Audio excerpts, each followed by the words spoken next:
Salut les filles, j'espère que ça va. Je suis au bout de ma vie parce qu'en fait c'est la 100e fois que je refilme cette vidéo. Bref, mais ne perdons pas le sourire parce qu'aujourd'hui je vous annonce une nouvelle exceptionnelle. Je suis tombée enceinte naturellement avant de commencer la FIVIXI qui était prévue en février. Donc je vais vous raconter qu'est-ce qui s'est passé depuis le dernier jour de mes règles. C'était le 25 octobre.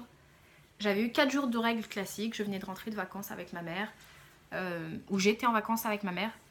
Et en rentrant, on s'était dit avec mon chéri qu'il fallait que le samedi qui suivait, on fasse tous les examens que la PML nous avait demandé de faire, c'est-à-dire spermogramme, spermoculture, test de capacitation, cariotype pour nous deux, sérologie pour nous deux et bilan hormonal pour moi. Donc on avait pris rendez-vous initialement pour le samedi, le premier samedi de novembre. Non, le 9, le samedi 9. Et finalement, en fait, mon chéri... Parce qu'en fait, on doit respecter un certain délai d'abstinence pour faire le spermogramme. Et finalement, mon chéri nous a fait craquer tous les deux pour le délai d'abstinence. Donc on a dû repousser le spermogramme à un autre jour. Donc vous devinez bien pourquoi on n'a pas respecté le délai d'abstinence. Voilà. Donc ce qui s'est passé, c'est que les semaines qui ont suivi, en fait, je venais d'avoir mon ovulation, mais pour moi, comme d'habitude, ça n'avait pas fonctionné. Donc, ma vie n'a pas changé. Je suis allée à la salle de sport. Je restais à peu près 1h30 comme d'habitude, donc 3 fois par semaine. Sachant que certains jours, j'ai encore plus accentué sur la muscu, parce que d'habitude, je mets des charges vraiment moins lourdes. Là, d'habitude, je fais des charges à 30 kg à la rigueur. Et là, je fais des charges de 60 kg, 60 à parfois 70 dans les cuisses, pour les adducteurs, etc. Donc, je forçais vraiment beaucoup. Mais merci de passer l'aspirateur cette-ci. Mais voilà, j'avais besoin d'extérioriser et donc le sport était un vrai défouloir pour moi. Et donc, on avait donc repoussé le spermogramme, comme je vous avais dit. Et le jour où on l'a repoussé, en fait, la nuit où on devait, la nuit précédente, le jour où je devais l'accompagner pour son spermogramme, j'ai fait un rêve trop bizarre. Genre, j'étais enceinte de 5 mois ou 6 mois. Et tout le monde venait toucher mon ventre, enfin toutes les personnes que je connaissais, les gens de ma famille, les gens que j'aime, ils venaient toucher mon ventre. Et en fait, il y avait le bébé qui donnait des coups. Et je vous assure que dans mes rêves, je sentais le bébé donner des coups. Genre, je sentais taper, genre faire de la boxe dans mon ventre. Et quand je me suis réveillée, j'ai couru faire un test de grossesse parce que je me suis dit, c'est pas possible, c'est prémonitoire, c'est forcément quelque chose va arriver, quoi. Et j'étais à J26, faut savoir que d'habitude j'ai mes règles entre J28 et J30 de mon cycle. Donc là, je me suis dit J26, si j'ai une grossesse, le test il va forcément détecter, quoi. Et j'ai fait mon test. J'ai attendu quelques secondes et rien n'est apparu. Genre la déception totale. Et j'étais tellement triste. J'étais en pleurs. Et j'essayais de pas trop montrer à mon chéri parce qu'on allait faire son spermogramme et je voulais pas que ça le démoralise et que du coup il n'y arrive pas. Mais il a capté que j'étais vraiment dégoûtée, j'étais triste. En plus, je lui avais dit que j'allais faire le test, donc j'ai dû forcément lui dire que ça n'avait pas marché. Et j'étais tellement dégoûtée que donc j'ai cassé le test au bout de 10 secondes quand j'ai vu que ça apparaissait pas. Je l'ai cassé, je l'ai mis au fond de la poubelle, puis j'ai appuyé tout ce que je pouvais appuyer dessus, quoi. Je l'ai enfermé la poubelle, enfin bref. J'étais vraiment dégoûtée. Donc il est parti faire son spermogramme. Et 4 jours plus tard, on a eu les résultats. Faut savoir que mon chéri est au HATS, donc il avait déjà fait un spermogramme 3 mois avant qui disait qu'il était au HATS et qui conseillait d'arrêter la cigarette parce que ça aurait un effet délétère sur la spermatogénèse. Et donc là, il avait respecté, il a arrêté de fumer, il faisait beaucoup de sport, donc beaucoup de vélo par jour. Enfin voilà, il avait vraiment changé son mode de vie. Il était vraiment dans un mode de vie un peu plus sain. Et pourtant, son spermogramme, croyez-le ou non, il a empiré. Donc il est passé, normalement, pour une personne normale, il faut un volume de 15 millions de spermatozoïdes dans le sperme. Et là, lui, il y a 3 mois, il avait 5 millions. Et là, ce mois-ci, le mois du spermogramme, il avait 2 millions seulement. Le seul truc qui avait évolué, c'était le nombre de zozos typiques. Puisque dans le premier spermogramme, il y avait seulement 1% de zozos typiques et 99% qui avaient une anomalie de la tête, donc ils ne pouvaient pas creuser l'ovule. Et là, ça a changé, il avait 2% de typiques. Et les anomalies qu'il pouvait y avoir, c'était pas forcément sur la tête. Sachant que la gynécologue nous avait dit que le plus endommageant pour un spermatozoïde, c'est d'avoir une anomalie de la tête parce qu'il ne peut pas creuser l'ovule en fait. Elle a dit le reste, la flagelle, etc., c'est rien, c'est pas grave. C'est juste qu'il avancera un peu moins vite ou il fera des tours sur lui-même. Mais voilà. Donc on était quand même déçus, on n'a pas vu le positif, on a vraiment vu le négatif et mon chéri était vraiment démoralisé. Genre pour lui, il disait je deviens stérile en fait. Et je lui disais non, c'est pas ça stérile, mais il disait voilà, ça va de mal en pis et puis on n'aura jamais d'enfant quoi. Donc il était vraiment très très démoralisé. Et pour une fois, c'était à moi de le remotiver. D'habitude, c'est plutôt l'inverse. Donc bah on y croyait encore moins, hein, cette grossesse naturelle, hein.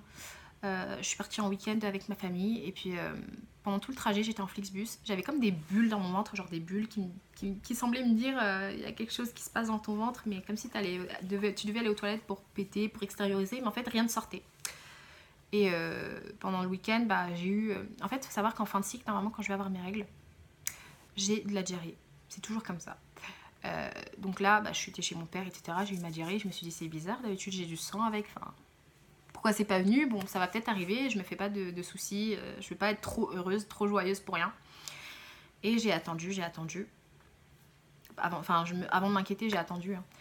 Par contre, je me faisais plaisir, je mangeais avec ma famille, j'ai bu un verre de champagne alors que je bois jamais.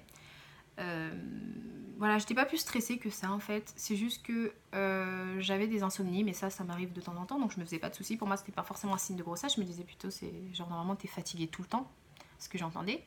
Mais en fait, pour moi, c'est l'inverse. Et voilà, donc j'étais au week-end 4 jours de retard. Et quand je suis revenue de ce week-end-là, j'étais à 6 jours de retard. Donc j'en ai parlé aux filles sur Insta, elles m'ont dit mais fais un test, fais un test.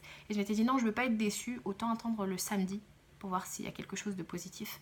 Parce que de toute façon, si je suis enceinte, bah, j'aurai pas mes règles avant samedi. Donc, enfin, je les aurai pas du tout samedi. Et plus tard aussi, pendant 9 mois. Donc autant attendre le plus longtemps possible. Et finalement, elles ont réussi à me faire céder. D'ailleurs, je vous embrasse, merci beaucoup pour tout votre soutien les filles sur Insta, c'est vraiment des perles. Et je l'ai fait. J'avais fait les courses de Noël en fait, et au même moment, je me suis dit, allez, dans le magasin, il y a des tests, pourquoi pas. Et je l'ai fait. J'attends quelques secondes. Et je m'étais dit, bon bah comme d'habitude, ce sera négatif, sachant que le 10 jours avant, j'avais fait un test qui était négatif. Et là, le choc, il y avait une barre. Elle était là. Elle était bien là, la barre. Et j'ai commencé à pleurer. Enfin, en fait, je pleurais parce que j'arrivais pas à réaliser. Je me suis dit, mais quelqu'un va me voler cette joie, c'est pas possible. Genre, pincez-moi, il y a quelque chose qui va pas. Et donc, j'ai même pas fait d'autres tests, hein. Je m'étais dit, ah, ça me suffit, j'ai fait mon test, c'est bon, je suis enceinte. Donc, j'étais contente, je l'ai annoncé à mon chéri, à mes proches et tout. Enfin, les proches qui étaient au courant, les peu qui étaient au courant. Bien sûr, sur Insta, à toutes mes copines, que j'embrasse encore. Et voilà, au début, je voulais pas me stresser. Je me suis dit, je vais pas faire de prise de sang parce que j'ai appelé la PMA qui m'ont dit, en fait, la PMA, ils sont trop speed, quoi. Ils m'ont dit, ah bah vous êtes tombée enceinte là, ok, vous allez accoucher le 1er août. Genre moi j'étais pas encore dans ce mood là, quoi, vous voyez. Genre, ah vous allez accoucher le 1er août, du coup on vous donne des rendez-vous avec la sage-femme à partir du 3e mois. Tous les mois en fait vous avez rendez-vous avec la sage-femme. Elles m'ont donné le nom de la sage-femme, elles m'ont pris rendez-vous et tout. J'étais là, ok, et elles m'ont donné directement la première écho de datation. La première écho du trimestre 1. Donc moi je me suis dit ça va beaucoup trop vite. Mais ça m'a conforté dans l'idée que je me disais bah, autant pas faire de prise de sang parce que si le bébé est venu naturellement, bah, c'est autant faire la nature quoi. Alors, la préhistoire, il n'y avait pas de prise de sang à faire quoi. Mais bon, mon chéri et puis les filles sur Insta m'ont quand même conseillé de faire une prise de sang, donc je l'ai faite à 17h, donc je l'ai faite tardivement, vous voyez, j'ai appris la grossesse à 10h et puis j'ai attendu, j'ai fait autre chose et tout, et puis je l'ai fait à 17h. Parce que j'avais vraiment peur de voir que genre le taux soit nul et que du coup je stresse et que je sois triste. Donc voilà. Et puis dans la nuit, en fait, vous voyez, l'euphorie du fait que j'ai appris la grossesse a laissé place à de la tristesse, en fait, de la peur de le perdre, en fait. Voilà. Et j'avais besoin je me suis dit, j'avais beaucoup de vues de vidéos où les filles disaient qu'elles faisaient plusieurs fausses couches. Et en fait, le moment où les gynécologues leur a donné de la progestérone en complément pour leur grossesse, bah, tout s'est bien passé. Et puis elles ont mené leur grossesse à terme. Donc je me suis dit, je veux la progestérone, même si j'ai pas fait de fausse couche. J'en veux parce que je me dis que ça peut être que bénéfique en fait. Et il me fallait de l'acide folique parce que je suis anémique. Donc j'ai pris rendez-vous en urgence, j'ai trouvé sur Doctolib une gynéco qui pourrait me recevoir à 9h40 le lendemain. Et je suis allée à ce fameux rendez-vous. Donc elle m'a bien prescrit la progestérone parce que je lui ai expliqué le parcours, que j'étais en PMA et que normalement ça aurait même pas dû se faire naturellement. Et elle m'a dit oui je comprends, pour vous rassurer on va quand même vous donner des capsules de progestérone à prendre par voie vaginale une fois par jour. Et elle m'a dit, voilà, je vous donne plus que de l'acide folique, je vous donne carrément un complément que vous pouvez prendre qui a toutes les vitamines nécessaires pour que le bébé puisse bien évoluer. Même si c'est pas sponsorisé par la sécurité sociale, au moins vous serez rassurés pendant 3 mois. J'ai dit ok, donc j'ai pris ça. Et puis elle m'a dit, on va faire une petite écho pour voir si tout va bien. Mais ne vous inquiétez pas si on ne voit rien. Parce que c'est normal, vous êtes qu'à 4 SA plus 5. Donc on ne voit rien à ce moment-là. Enfin, on ne voit pas le bébé dans le sac. On ne voit peut-être pas de sac aussi. Donc elle a fait l'écho et elle tournait et puis elle me disait ne vous inquiétez pas, ne vous inquiétez pas, ne vous inquiétez pas. Et après elle s'arrête, elle fait ah. Et elle regarde, elle mesure et puis elle a vu un sorte de rond comme ça qui faisait 2 mm. Et bon, on pouvait pas voir ce qu'il y avait à l'intérieur. Donc elle m'a dit bah vous faites pas de fausse joie, on va plutôt attendre la prise de sang pour voir si c'est bien ça. Je veux pas vous induire en erreur, etc. Vous donner de fausses joies. Mais par contre, elle m'a dit que ma muqueuse, elle était bien épaisse. Donc ça veut dire que c'est déjà un signe de grossesse. Et qu'elle a vu le corps jaune. Donc le corps jaune, c'est ce qui délivre naturellement de la progestérone quand on est enceinte. Donc j'étais super contente en fait. Même si elle a pas dit, c'est sûr que ça, c'est le sac gestationnel. Mais dans ma tête, c'était sûr quoi. Et j'ai parlé justement avec d'autres filles sur Insta qui sont tombées enceintes et qui m'ont montré en fait ce qu'elles ont vu. Parce que moi, j'ai pas pris de photos comme une idiote. J'ai pas pris de photos. Et elles m'ont montré ce que ça ressemblait à l'intérieur d'elle quand c'était à 4 SA comme moi en fait, et c'était la même chose. Je voyais exactement la même chose, Donc ça m'a beaucoup rassurée. Et dans l'après-midi, j'ai reçu les fameux résultats de la prise de sang, donc mon taux était à 203. J'étais trop contente. Un taux qui était plus que dans la norme en fait, donc c'est génial. Enfin, dans les taux normaux, mais plus que le minimal quoi. Vous voyez? Donc j'étais vraiment contente. Et la gynéco m'avait dit par contre de refaire une prise de sang 48 heures après, mais si je voulais pas parce que je me suis dit ça va me stresser, etc. Mais j'avais pas le choix parce qu'elle m'a dit que c'est important pour voir si ça évolue. Elle m'a convaincue, donc je l'ai fait. Et par contre, j'ai pas respecté 48 heures pied, j'ai fait 39 heures après parce que je voulais faire le matin à 8 heures pour avoir les résultats dans l'après-midi. Et pas attendre toute la nuit comme la dernière fois où je stressais et tout, etc. Sachant que je fais des insomnies de 1h30 à 5h, j'arrive pas à dormir. Donc vous voyez à quoi je pense, bah c'est à ça. À quoi je pensais, c'était à ça. Et en fait, à 16h, j'ai eu les résultats et mon taux avait plus que doublé puisque c'était seulement en 39 heures et j'avais déjà un taux à 420 UI. Donc j'étais trop contente et vraiment rassurée.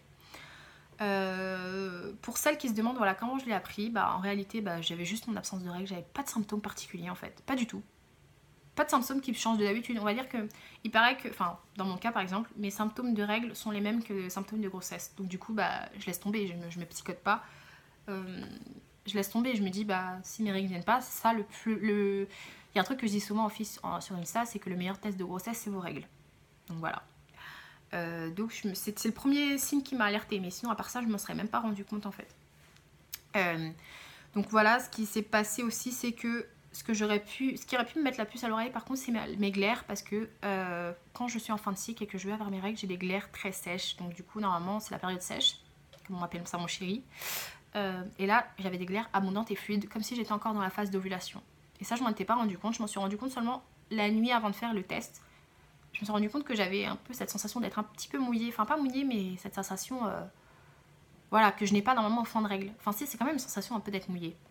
Et apparemment c'est provoqué par la progestérone que délivre notre corps quand on a un taux ACG de grossesse quoi. Donc voilà, et mon chéri s'est vraiment projeté avant moi. Dès qu'il a eu même ne serait-ce qu'un soupçon de grossesse, il commençait à être excellent. Genre, il faisait le ménage, beaucoup plus que d'habitude, on va dire.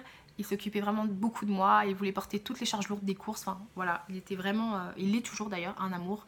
Il touche mon ventre, il me fait des bisous. Alors que moi-même, j'arrive pas à réaliser, mais lui, il est déjà... En fait, il se voit déjà en tant que père. Et je ferai une vidéo dessus, quand je parlerai plutôt du côté essai, PMA.